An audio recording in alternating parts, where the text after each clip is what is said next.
on what the federal government can do. They know that this law has to go, and I look forward to showing it the door. I thank you, Mr. President. I yield the floor. The Deputy Majority Leader. Mr. President, I rise today to join my colleagues in honoring our friend and your colleague, often regarded as the Dean of the Women in the Senate, Senator Barbara Mikulski.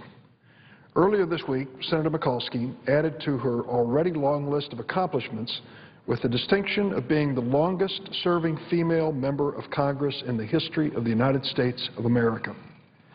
Senator Mikulski's life is the story of the American dream. Raised in a working-class immigrant family in the East Baltimore neighborhood of Highlandtown, Senator Mikulski learned at a young age about the struggles of working families and ethnic Americans and the value of paying it forward.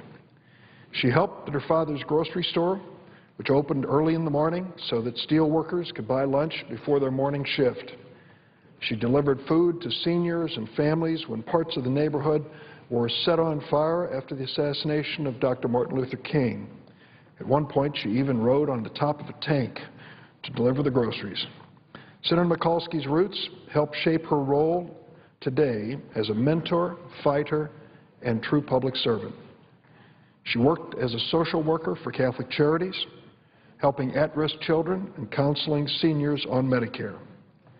She got this start in politics as a community organizer and social worker.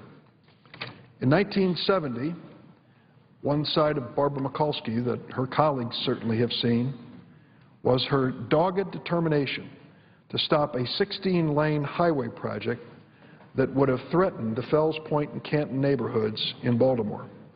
She got the job done. And many people say that that work helped to save Fells Point and Inner Harbor, two of the showcase areas of the great city of Baltimore. She gave a speech at Catholic University to a Catholic conference on the ethnic American, which caught the attention not only of people in Baltimore, but far beyond its reach, as she talked about her family story and the story of millions just like her. A year later, she ran for and won a seat on the Baltimore City Council, the first step in her now 41-year career in public service. Over the course of the Senate's 223-year history, there have only been 38 female members. The first, Rebecca Latimer Felton of Georges, was appointed for political reasons to fill a vacancy. She served only a single day in 1922. Senator Mikulski has so many firsts in her story of public service.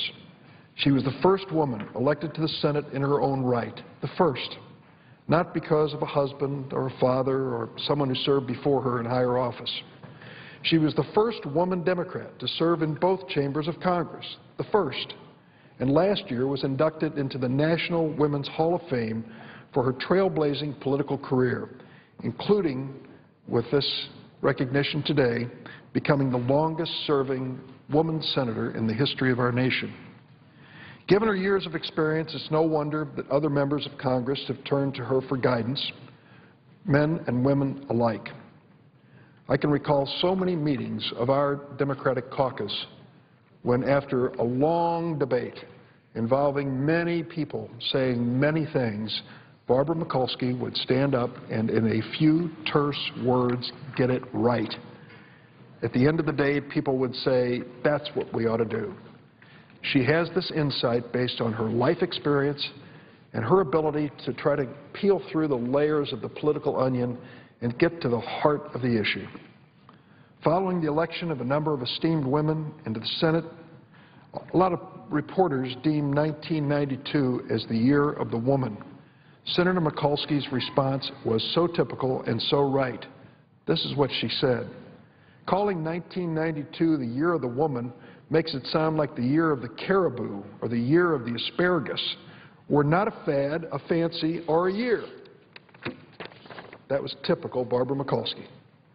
Senator Mikulski rises above and beyond all that.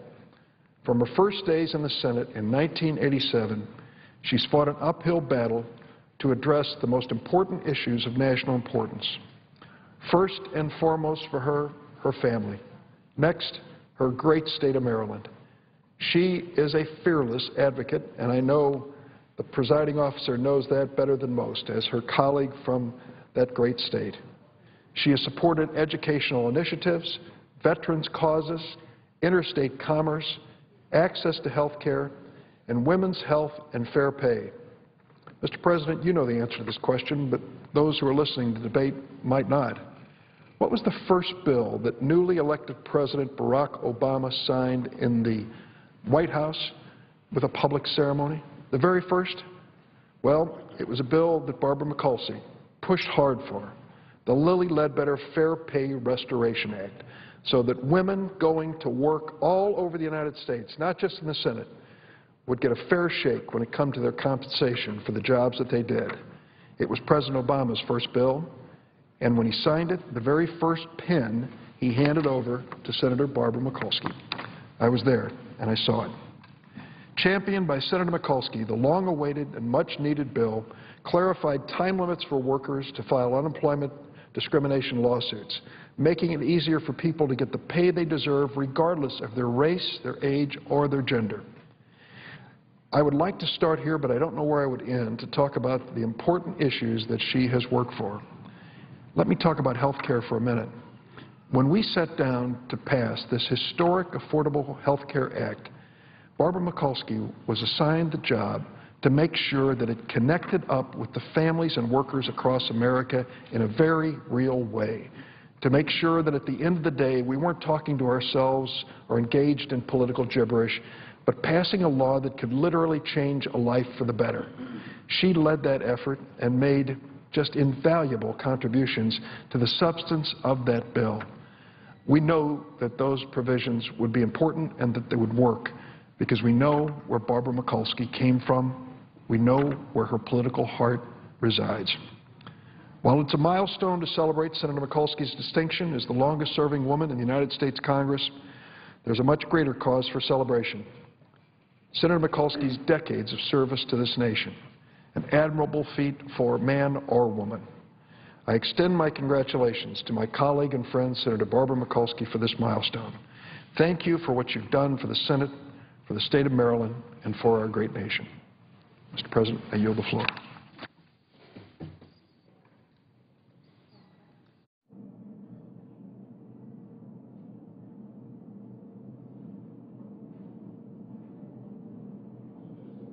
The clerk will call the roll of the Senate. Mr. Akaka.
President, The majority leader is recognized. ask consent to call the quorum be terminated. Without objection, the majority leader is recognized. Thank you, Mr. President. The hour of 2:30 having arrived, it's my honor and my pleasure to rise to honor a patriot, a pioneer, and now the longest-serving woman in the Congress of the United States ever.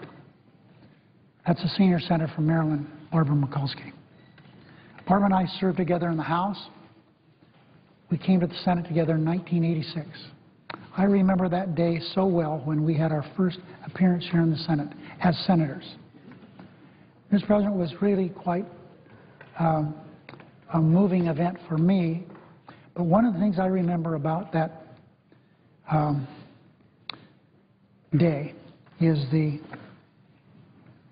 presentation of Senator Mikulski. We all said a word or two.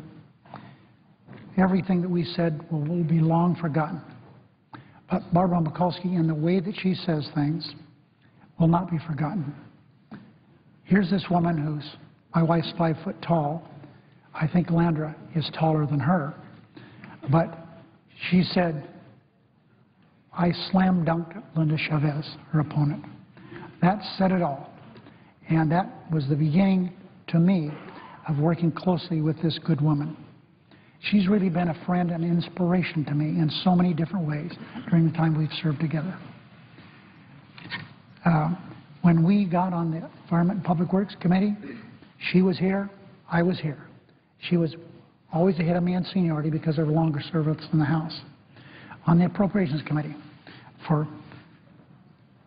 more than 2 decades, I was here, she was here. She was always one ahead of me.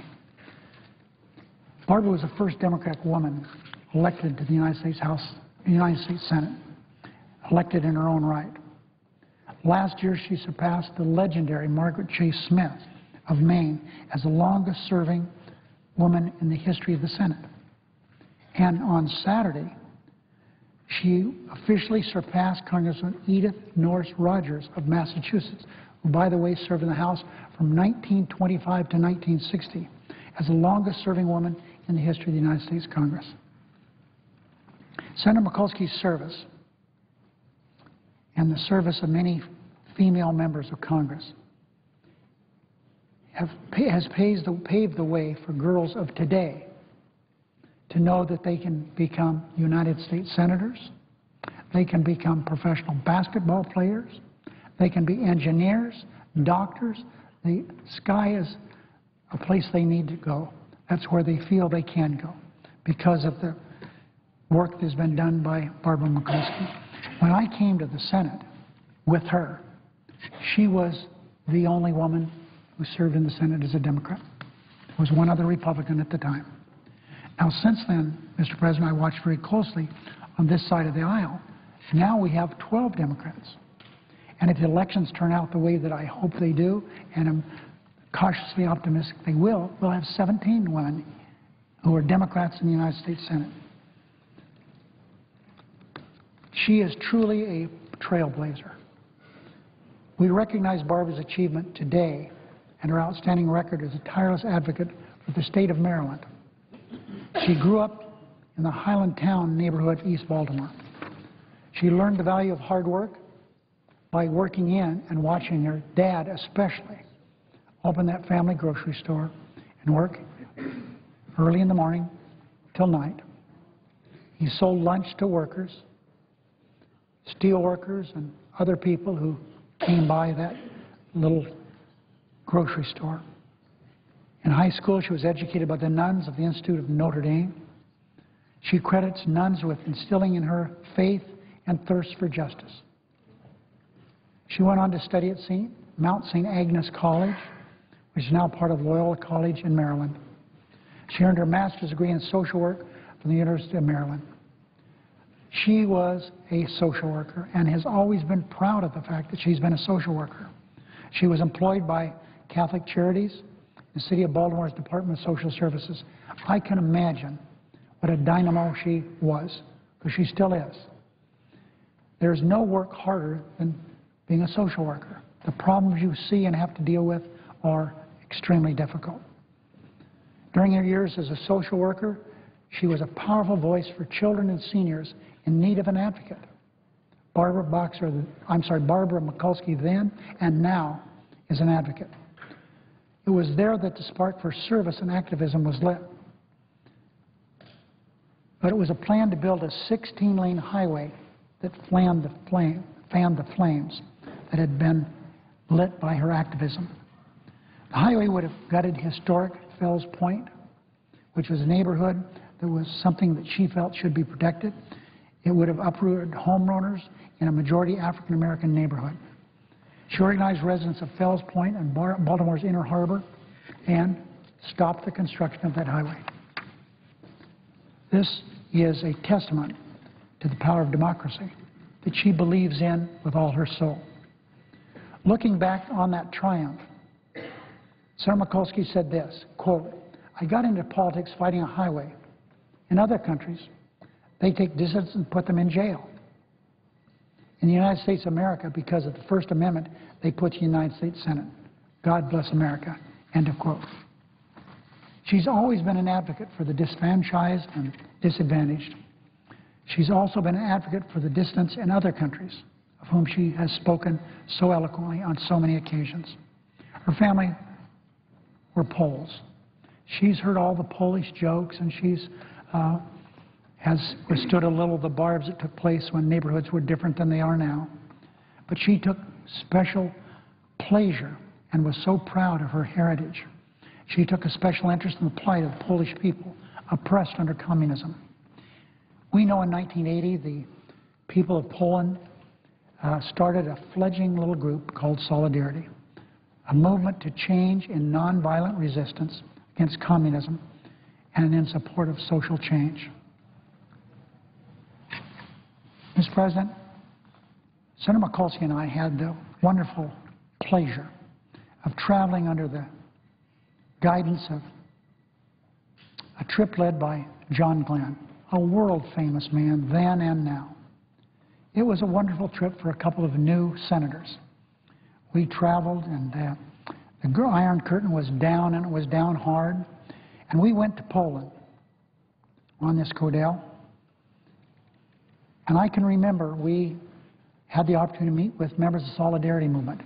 We met in secret with them in a secret location. And Senator Glenn talked. Senator Stevens, senior members of the Senate, Stevens, senior member of the Senate at the time, spoke. And I said, I'd like to hear from Senator Mikulski. Now, Mr. President, I am not articulate enough to explain that presentation that she made extemporaneously. This powerful woman stood and talked about her heritage and her religion and what that meant to the people of America and what it should mean to the people of Poland. It was truly, and I've told her this personally over the years on several occasions to remind her, one of the most heartwarming, strong speeches I've ever been present to listen to. She spoke to the people there assembled, there weren't many of them, as a fellow activist. She spoke of an American of Polish descent and a fellow Catholic. She spoke as one of them. And when that presentation was completed, everyone knew that she was one of them. Now, Mr. President, I don't know, because it took almost a decade for the Solidarity movement to strike victory in Poland. I know that Senator Mikulski's speech was not the reason, but I guarantee it was one of the reasons that they had the audacity and the courage to proceed as they did. Remember, Poland was an interesting country. It's the only country behind the Iron Curtain that the communists could not destroy their education system. And it was because of the strength of the Catholic Church in Poland at that time. Solidarity's victory in Poland inspired a string of peaceful anti-communist revolutions that eventually led to the fall of communism entirely all over Eastern Europe. Barbara's Polish ancestry and the Polish community she grew up in Baltimore were very important to Barbara. But I never knew it until that night in Warsaw with those few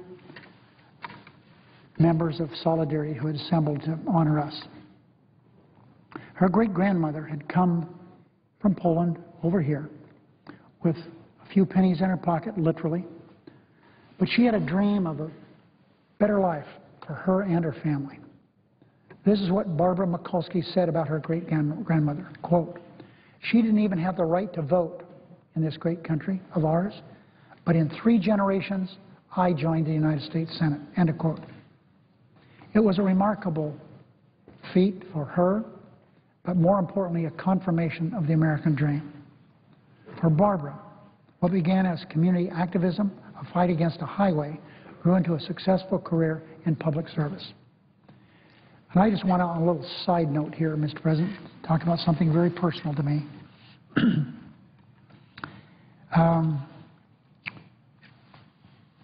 Senator Pryor, David Pryor, got sick. He was Secretary of the Senate. So that opened a spot in the Senate leadership. That was something that I thought would be interesting to me. So it was known who was interested in filling that spot. I knew that Barbara Mikulski was interested. And I went to Barbara and I said, "Barbara, you want it, it's yours." 2 years later, Wendell Ford decided he was going to retire. He was the whip. I can still remember that morning. I'm walking from the Hart Building over to the Russell Building, in that long walkway there. And I see Barbara Mikulski. I didn't say a word to her. She said, "I want to talk to you." She said, "You supported me when I wanted to be the secretary. You want to be the whip, I'm supporting you." But for Barbara Mikulski, I would not have had that leadership position. Once the Democratic caucus knew that Barbara Mikulski supported me, it was all over. I won. And I won because she came to me as she did that morning.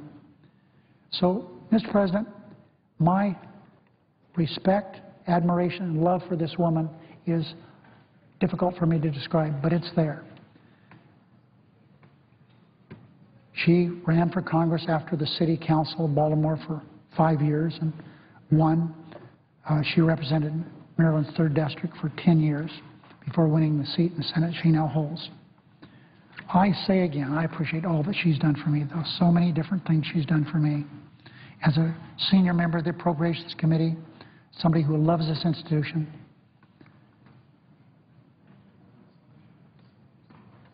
I'm in awe of this legislative record of this amazing woman.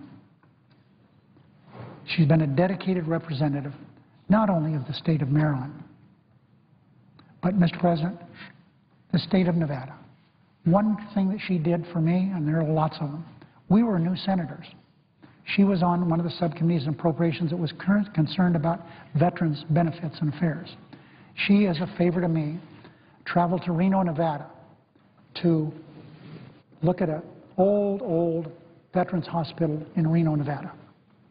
She went through this. She said, "This is not the way veterans hospitals should be, and Barbara Mikulski, is going to change it." And she did. Through the appropriations process, we renovated and improved that hospital, so it was one of the better hospitals at the time. So, Mr. President, I'm so grateful for this good woman, an advocate for parity for women in everything from salary to health care access. But for Barbara Mikulski, the National Institutes of Health would not have a center for women. She got a little upset when she learned that they did a study of the effect of aspirins on people's hearts. And she came to the realization that they tested 10,000 people. They were all men. I had a situation that arose in Nevada about that same time where 3 women came to me who had something called interstitial cystitis, a devastating, debilitating, painful disease. It is described as running slivers of glass up and down your bladder. It was said to be a psychosomatic disease. These women had nowhere to go. I talked to Barbara Mikulski about this, and now, Madam President, we have 40% of these women have medicine that takes away their symptoms totally. I could go on here for a long time, as everyone can see, but I do it because I congratulate Barbara on this milestone, which is so important to me and the Senate, and to tell her how much Nevada appreciates her. It's not just Florida. She's done things for the entire country, and I wish her well in the years to come. Mr. President, The Republican leader is recognized. it's my honor to be here this afternoon to extend, on behalf of the Republican Conference of the United States Senate, our respect and admiration for the senior senator from Maryland on achieving this important milestone. I'm sure she would be the first to tell you that becoming the longest-serving woman in the Senate in the Congress wasn't easy. A life in public service is filled with many highs and lows, but Barbara is nothing if not both tough and resilient. Barbara would point to her upbringing as the daughter of a Baltimore grocer, where she learned firsthand how hard work, honesty, and determination can lead to a successful and rewarding life. She later learned, while fighting a freeway that would have destroyed several Baltimore communities, including her own, that if you fought hard enough for something you believed in, you too can make a difference. So if you knew Barbara back then, it wouldn't surprise you we are honoring her here today. Last year, when Senator Mikulski became the longest-serving female senator, she said she never saw herself as a historical figure. To me, Barbara said, history is powder wigs and Jane Addams and Abigail Adams, both pioneers in their own right. However, Barbara is a pioneer. She's only the second woman to be elected to both the Senate and the House. When first elected in 1986, she was only the 16th woman ever to serve. Today in Congress, there are 76 women in the House and 17 in the Senate. As Dean of the Senate Women, she served as a role model and a mentor to many of these women. To put this in perspective, when she first arrived in the Senate, there weren't any natural mentors to teach her the ways of the Senate.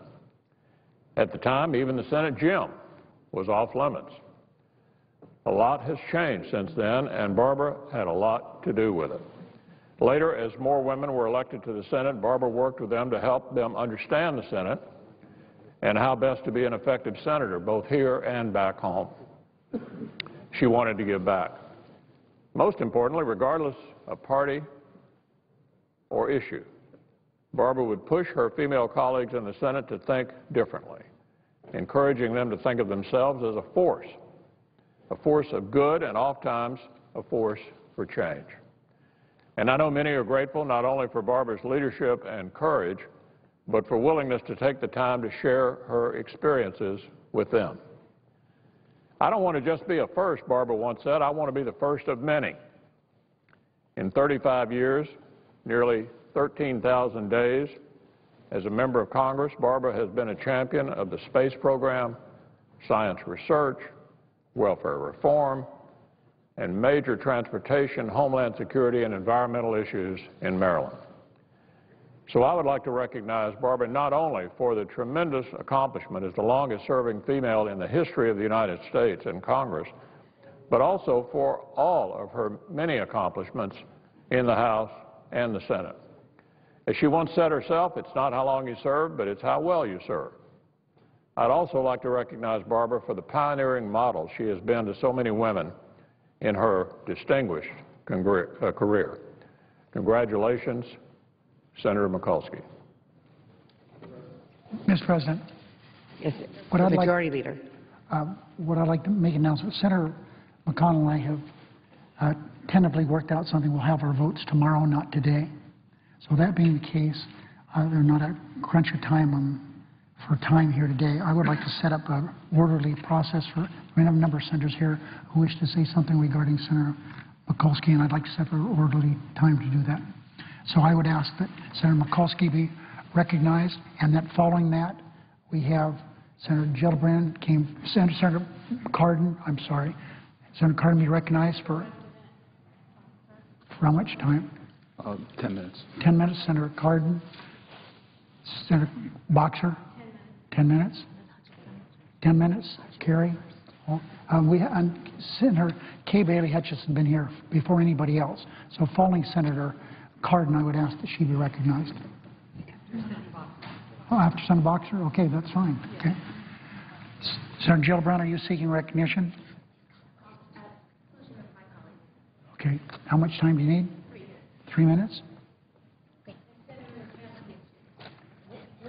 What else do we have? We're going in the order of arrival.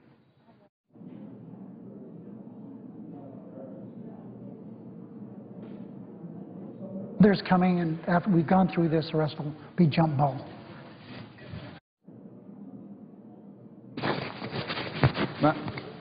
Without objection, so ordered. Madam President. Senator from Maryland. Madam President, I just want to make sure that I know there are a lot of us who want to pay our tribute and respect to the senior senator from Maryland, Senator Mikulski. I just want to make sure that the order is that everybody, we have a lot of people on the floor, and make sure everybody has their opportunity.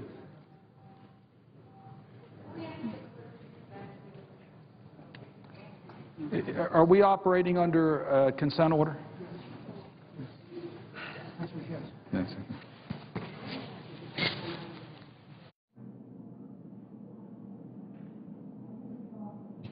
The consent order to this point has Senator Cardin, followed by Senator Boxer, and then Senator Hutchison. Senator Kerry is asking to be recognized. Yes. Same time.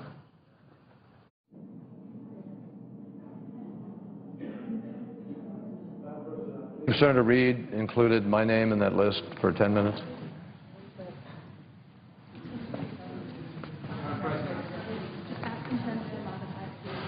Without objection, Senator Kerry will be added, and a complete list will be put together. Madam President. The Senator from Maryland. I'm glad we could get that straight. Let me first thank all of our colleagues that are here to pay our honor to the senior senator from Maryland, Senator Mikulski. You know, this is March Madness in basketball.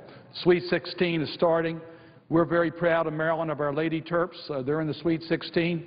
But I just want you to know we're all getting our fantasy teams, and I want Senator Mikulski on my fantasy team on basketball because she is a true leader. She understands the importance of working together, and she's a winner. We're proud of her roots in Maryland. She's a great-granddaughter of Polish immigrants who owned a bakery. She began her public service in high school, where she helped deliver groceries to seniors who were locked into their apartments. She helped the homebound seniors get the food that they needed. She went to the University of Maryland School of Social Work because she wanted to be a social worker. She wanted to help other people. She knew that she was good at that and she could make a difference in people's lives. She worked for Catholic charities and dealt with children at risk and helping seniors with Medicare. But as you've heard from several of my colleagues already, she really gained her reputation by taking on a highway that was scheduled to be built that would have gone through Canton and Fells Point, disrupting a neighborhood in Baltimore. This was a 16-lane highway. It was considered to be a done deal. It was going to happen. The powers to be said we were going to have a highway coming through downtown Baltimore. The powers to be did not know Barbara Mikulski. That highway never happened. Senator Mikulski stopped that highway from being built. She then went on to serve in the Baltimore City Council with great distinction. And then in 1976, she was elected to the Congress for the 3rd Congressional District, a seat that was vacated by our esteemed colleague Paul Sarbanes, who then came into the United States Senate. And Barbara Mikulski followed in the great tradition of Senator Paul Sarbanes. In 1986, when Senator Mac Mathias' seat became vacant, Senator Barbara Mikulski was elected to the United States Senate. Now, she has many firsts. The first female Democrat elected in her own right to serve in the United States Senate. At the time that she was elected to the Senate, she was only one of 2 female senators. Today, we have 17 female senators in the United States Senate, in large part because of Senator Barbara Mikulski. And I know you'll hear the presiding officer was part of that expansion. You hear how Senator Mikulski was not only a role model and an inspiration, but an incredible help to get more women elected to the United States Senate. Last year, we joined in this body to celebrate Senator Mikulski becoming the longest-serving woman in the history of the United States Senate, surpassing Margaret Chase Smith from the state of Maine. And then on this past Saturday, on St. Patrick's Day, she became the longest-serving woman in the history of the United States Congress, replacing Edith Norris Rogers from Massachusetts, who served, as the majority leader pointed out, from 1925 to 1960. Marylanders understand longevity records. We're very proud of our Cal Ripken and the record that he held in baseball. Senator Mikulski, like Cal Ripken's legacy, is what she has done in office to make a difference, not the length of her service. She is a fierce and effective advocate for so many causes. We've heard about her accomplishments in education and health care, what she has done to advance sensible health care to improve quality for the people of this country. That was her mission in the Affordable Care Act, to make sure that we had the delivery systems in place that would deliver quality health care. And Senator Mikulski's leadership was critical in that regard.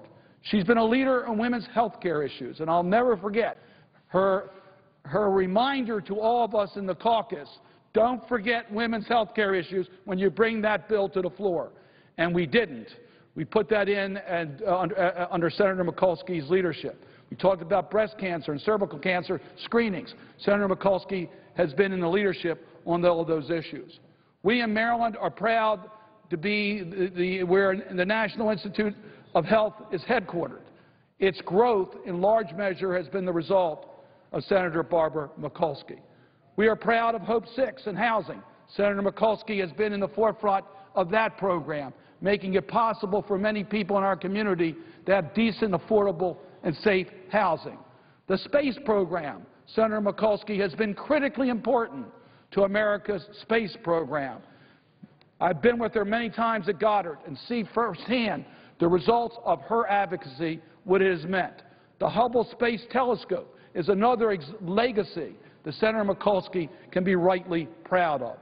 We in Maryland are also proud to house NSA, the National Security Agency, with its new mission with the Cyber Command located in Maryland. Senator Mikulski, as Senator Feinstein pointed out, has been one of the real leaders on national security issues. Now, we can't issue press releases on this. She's a member of the Intelligence Committee. She works behind closed doors to keep us safe, but we all know that she's one of the key leaders in this nation on national security issues. We know about pay equity and the Lilly Ledbetter Law, the first bill signed by President Obama.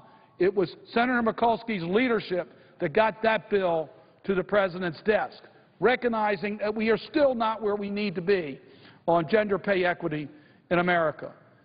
In our region, the Chesapeake Bay is center to our way of life and our economy.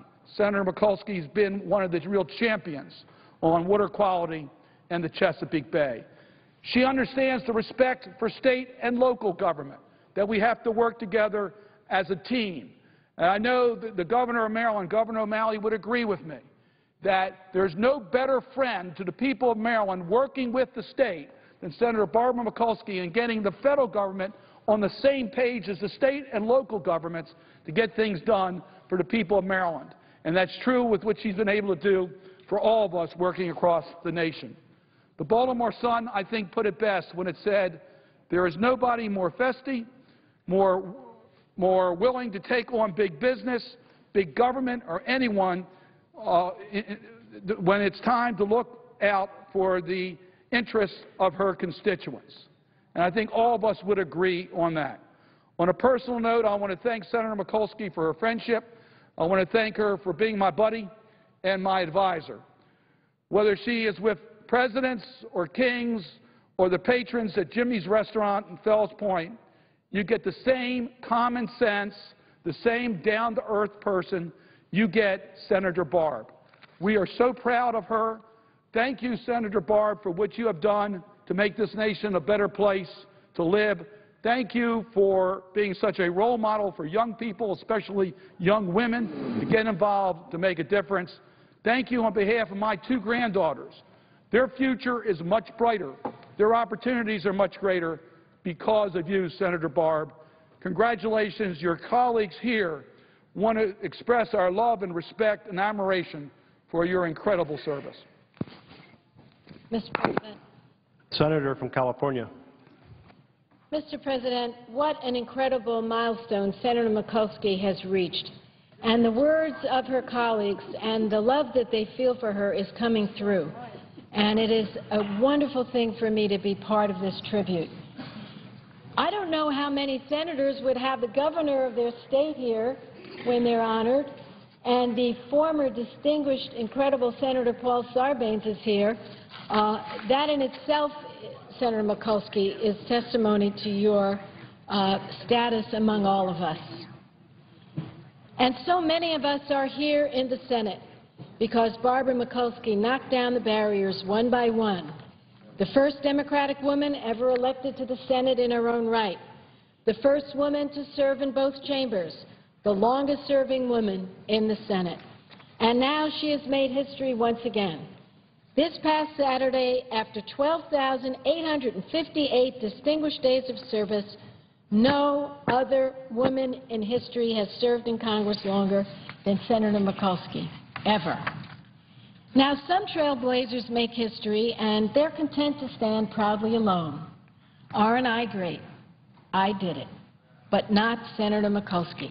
She always made clear she was honored to be the first Democratic woman, but she never wanted to be the last.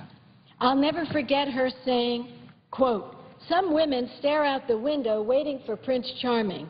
I stare out the window waiting for more women senators." Well, 17 women, Republicans and Democrats, now serve in the United States Senate. And I know all of us have stories to tell about how Senator Mikulski helped us along the way, reaching out to mentor us, encourage us, lead us, organizing regular meetings filled with folders and pens and pencils, and organizing dinners. She and Senator Hutchison teamed up, and we're so fortunate to have them working together. We get together now and then just in the heat of debate. We sit down and break bread together. You know, when I considered running for the Senate in 1992, Senator Mikulski was the very first person I went to see after my husband. I was conflicted. I had a good House seat. I was told I could hold it for as long as I wanted, and I wasn't sure if I should give it up for the Senate. I was considered a long shot. Senator Mikulski told me the following: "If you run, and I want you to run," she said, "it will be the toughest thing you will ever do and the best thing you will ever do." And she was right. You know, those of us of a certain age have probably seen the play or the movie A Man for All Seasons. Well, today we celebrate a woman who is truly a senator for all seasons. Some members have passion. Others have policy skills. Some are brilliant negotiators. Others great advocates for the least among us. Some are very serious students of history, and others are flat out hilarious. But I don't think our country has ever seen so many incredible traits combined into one senator. Whatever the issue, she'll address it. Whatever the problem, she'll solve it. Whatever the wrong, she'll fix it. Whatever the need, she'll meet it.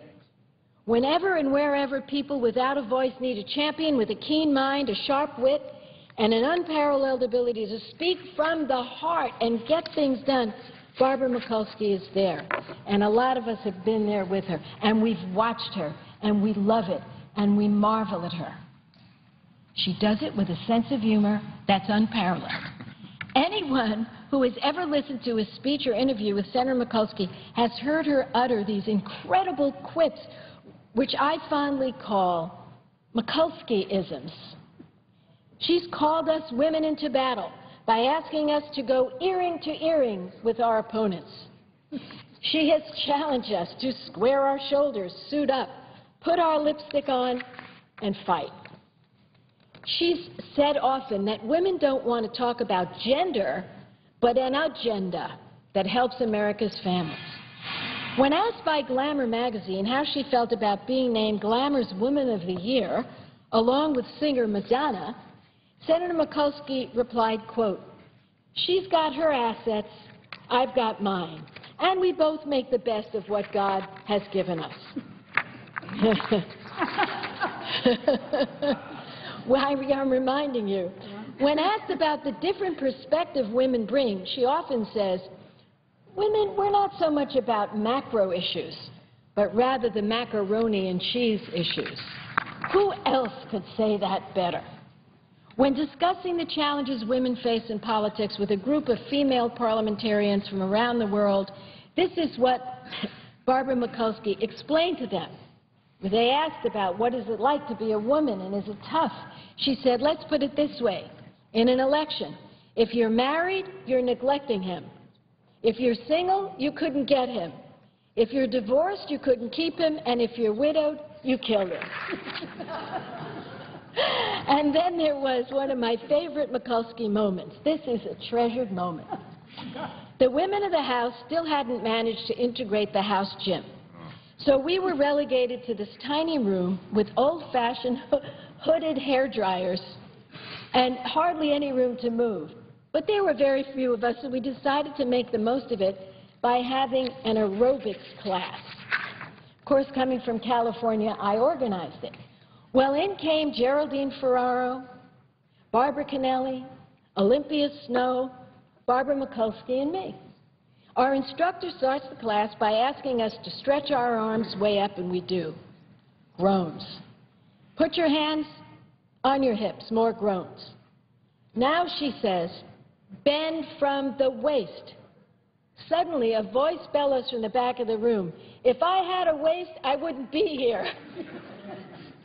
We all turned around to see Senator Mikulski, and we just cracked up. Needless to say, that was the end of the aerobics class. Look, as funny as she can be, I can't think of anyone more resilient than Barbara Mikulski. I remember when she was mugged a few years back. One evening outside her home in Baltimore, a man pushed her to the ground and grabbed her purse. It was terrifying for the mugger. He had no idea who he was dealing with. At 4'11", Senator Mikulski fought back and defended herself, just like she defends the people she represents, just like she defends women and families, just like she defends equal pay and equal rights and civil rights and the health care of our citizens and the dignity of our seniors. The truth is, Mr. President, the Senate used to be a very lonely place for women, but Senator Mikulski changed that. From the day she was first sworn in, she has carried the challenges, the hopes, and the dreams of millions of women with her. Barbara Mikulski has inspired generations of young women everywhere. She's given them the confidence that they can do it too. Because even as we celebrate this incredible milestone, I know that Senator Mikulski's greatest hope is that a young girl growing up today will be inspired to follow in her footsteps and one day to break her record. And when that happens, it will be because Barbara Mikulski, our dean, our cherished leader, our senator for all seasons, opened the doors of the Senate wide enough to let the women of America walk in. Thank you so much, Mr. President. Thank you, Barbara Mikulski. Mr. President. The senator from Texas. Mr. President, I am pleased to stand and add my experiences with and admiration for Senator Barbara Mikulski. It is fitting that she is now the longest-serving woman in the United States Congress. When I first got here, I was elected first in 1993. Barbara Mikulski, as the Dean of Women in the Senate, had a workshop the previous year for the newly elected Democratic women senators. When I arrived in 1993, she expanded it to include all new women senators. And her sort of opening comment was, civility starts with us.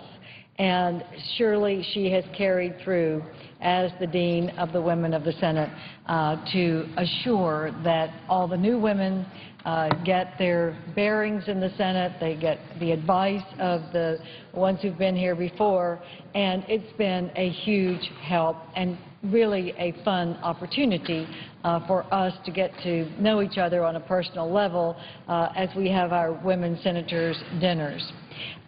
From this came a book that Senator Mikulski and I worked on together, and it really was the genesis of the book, which became 9 and counting, the 9 women senators that were here in the year 2000. It came from a meeting called by Senator Mikulski to meet with the women of Northern Ireland, along with the women of Ireland, when there was so much strife in that country.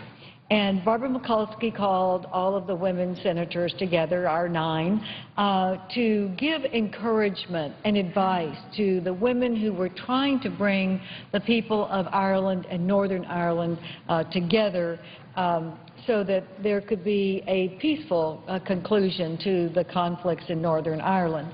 And from that, as we were sharing our stories to show the women of Northern Ireland how much they could do from our experiences and our overcoming of obstacles, Barbara Mikulski and I sat down and said, you know, I think we have a book here. If each of the 9 women senators could write a chapter about our obstacles and our beginnings in politics and help encourage other young women and girls to aspire to and be able to succeed in politics, then we ought to do it. So we worked with a publisher, and we got together and we decided kind of how we would lay it out. And we then decided as a group that we would give all of the proceeds to the Girl Scouts of America, because almost all of us had been a Girl Scout at one point.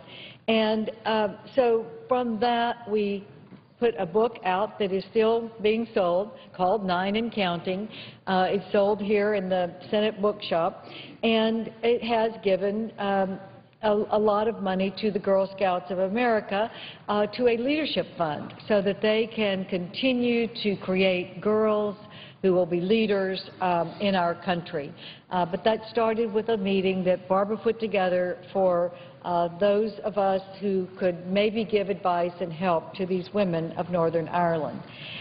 When I came into the United States Senate in 1993, the first thing that I really wanted to do was give equal treatment to women who work at home in their ability to save for retirement as those who work outside the home. And I had had the experience as a single working woman of putting aside some for my IRA. And then when I married my husband, Ray, I found out I could only put aside $250 in an IRA. And I said, wait a minute. Why would someone working inside the home, a woman who probably is going to need retirement security more than any of us, not be able to save for her own retirement security if she's a married woman? And so I authored the Homemaker IRA. And I wanted, of course, to have a Democrat lead because we had a Democrat Congress. We had a Democratic Congress and a Democratic House and Senate. And so I asked Senator Mikulski, and she said absolutely she would sign on, as she always does when it's something that's going to benefit women. And so it became the Hutchison-Mikulski bill. I asked Barbara, though, I said, you know, I really want this bill to pass. And I don't care if my name is first I'd love to put your name first if you think that will help us get it through. She said, absolutely not. I wouldn't take your name off that bill for anything because it was your idea. I said, oh my gosh, there aren't very many people in this body who would make that gesture and also put her weight behind the passage of the bill. And of all the things that I've done, that we've done together, Barbara, of all the things, that is going to affect the most people in our country, because now we have the Homemaker IRA that passed in 1996 that allows women, whether they are married and working at home or outside the home and single or married, they will be able to set aside the same amount. And fortunately, that amount has grown. And so it's now not $2,000, but it can be $2,500, $3,000, or $5,000, depending on your age. And it's been a wonderful thing that we were able to do together. Senator Mikulski and I worked on behalf of Afghan women. When we started hearing the atrocities that were happening to the women of Afghanistan, that were brought back by great women's organizations like Vital Voices that told the stories of the not only unequal treatment of women in Afghanistan, but inhuman treatment of women in Afghanistan. Senator Mikulski and I and Senator Clinton introduced the Afghan Women and Children Relief Act, which was signed into law in December of 2001, which authorized funding for women in Afghanistan and Afghan refugee women. Political participation was supported for Afghan women, and we followed up with appropriations. And I have to say that our presidents, our Republican presidents, President Bush, our Democratic president, President Obama, we have always said that American money will go into Afghanistan or Iraq or anywhere else to support equally the education of girls and boys. That we would support women where they are not being treated as equals on a human rights basis. So our presidents have stood up, and of course our bipartisanship in Congress has also been the right thing to do, and Senator Mikulski, again, a leader in that area. I cannot think of a stronger supporter in this United States Senate than Barbara Mikulski on the area of NASA. I want to say Senator Bill Nelson also has been such a strong supporter, Senator Lamar Alexander, but Senator Mikulski and I now are she is the chairman, and I am the ranking Republican on the committee that is appropriating for NASA. I am also so fortunate to have a chairman in Jay Rockefeller on the authorizing committee and the oversight committee for NASA. He too has been such a strong leader in assuring that we continue America's preeminence in space. Senator Mikulski, when the rubber hits the road in appropriations, has been there to say we're going to have the science in the Hubble telescope, which has given us so much information, and the James Webb telescope. And now, of course, we have the human space flight issues, and Barbara Mikulski has been right there saying, of course we're going to utilize the International Space Station. Of course we're going to keep America's priorities in space because it has done so much for our economy and our jobs and our technology and our health care improvements, but it has also been a national security issue that Barbara Mikulski recognizes first and foremost. Now, I can't match a lot of the stories about Barbara Mikulski and her personality, but I can tell you that I took Barbara Mikulski to tour the Johnson Space Center in 2001, and we did a wonderful event at Baylor College of Medicine to talk about the research that's being done in the biomedical sciences on the space station. And I thought, well, you know, I'm going to bring Barbara in when we can show her a little bit of Texas, because we know Texas has a lot of personality, and sometimes we are thought to have a little too much fun. But boy, I'll tell you what, Barbara is one of us. I brought her into the Houston Rodeo, and during the month of the Houston Rodeo, everybody is Go Texan. And everybody dresses Texan, which means cowboy, and we have a great time. So I took Barbara Mikulski into the steer auction, where just this past Saturday, a steer was sold for $460,000, the grand champion steer, I might say, and all of that money goes for scholarships for our young people to go to college. Barbara Mikulski comes into the steer auction and she looks around. There are 2,000 people at the breakfast before all these people are going to go and bid on the steers so that we can have the scholarships. And we're all dressed appropriately, Texan, of course. And she reached over to my ear and she whispered, "Now, Kay, if we were here on Monday morning and we went to a Chamber of Commerce meeting, would these people look like this?" Well, I love to tell that story in Houston because it gets huge laughs. She won over everybody in Houston. They adored her from the beginning. She put on her cowboy hat and she rode in the grand entry on a buckboard, and she became an honorary Texan in our hearts. So Barbara Mikulski knows how to win them over wherever she goes in the world, I assure you. Let me just mention one of my early experiences, and that was when I first came into the United States Senate. There was an effort to have health care reform, and a program was put forward, and this particular program had some things that were good, but one of the things in it was that no insurance coverage would be required for women to have mammographies if they were 40 or below. I'm going to tell you something.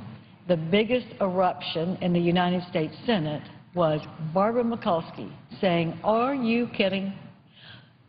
I will not let this go by me in the United States Senate. We are not going to say that a woman who is 40 or under is not going to be eligible for insurance coverage for a mammogram. Not going to happen." And Barbara Mikulski took the lead, and I'm going to tell you the first thing that came out of that plan was that provision. And it will never be in a plan as long as Barbara Mikulski is in the United States Senate. So I'm just going to tell anybody who is looking at health care reform, take a little advice. Don't mess with Barbara Mikulski, because we're going to have mammograms.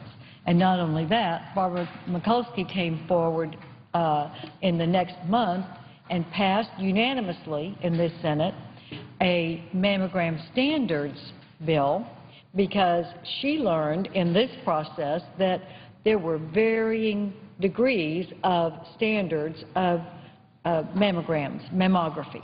And she was going to make sure that there were standards that every clinic would have, that every piece of equipment would have. And she led the effort, and it's law today. I will just end with yet another accomplishment, and that is single-sex education in public schools. I didn't start, actually Senator Jack Danforth of Missouri started looking at the issue and saying we need to allow our public schools to offer single-sex education, meaning girls' schools and boys' schools. Because so many of us have seen that you have to adapt education for the needs of each individual child to the best of our ability. And We know that there are so many wonderful private schools for boys, private schools for girls, but you could hardly have a public school that would be single-sex in this country in the 90s. And so Jack Danforth started, and when he left the Senate, I picked this up. And I thought, and the more I looked at it, the more I saw that the benefits to boys and to girls, particularly in the middle and high school grades, were palpable. The benefits were palpable. And so Senator Clinton and I and Barbara Mikulski, Susan Collins, the three of them had gone to girls' schools. I hadn't, but they knew the benefits firsthand of single-sex education. Barbara was a product of single-sex education, going to a parochial school. And we had to fight. The first time I introduced the amendment was 1998, but it was 2001 when the four of us came together and we actually got that bill passed through an amendment. And that amendment then not only made public single-sex education an option and legal, it also made it eligible for federal funding grants, just like all of our public schools are. So I just want to say that it has been one of the joys of my time in the United States Senate to work with Senator Barbara Mikulski. And I think that the impact of this 4'11" mighty might is the impact of 10 tons. She has made an impact on Congress and an impact on America because she is relentless, she is reasonable, she understands an issue, and she understands the importance of listening as well as talking. She is effective. She is totally respected. If there is anyone in the United States Senate that doesn't like her, respect her, and work well with her, I haven't met them. And when you're the longest-serving woman in the United States Congress, you've been with a lot of people. But she is unanimously so well regarded, I have never met an enemy of hers. I'll just close by saying the people who know her best love her most, and I can't think of a finer thing to say about any person. Thank you, Mr. President, and I yield the floor. Mr. President. The Senator from Massachusetts. Mr. President, first of all, I want to say what a pleasure it is to welcome Senator Sarbanes back here.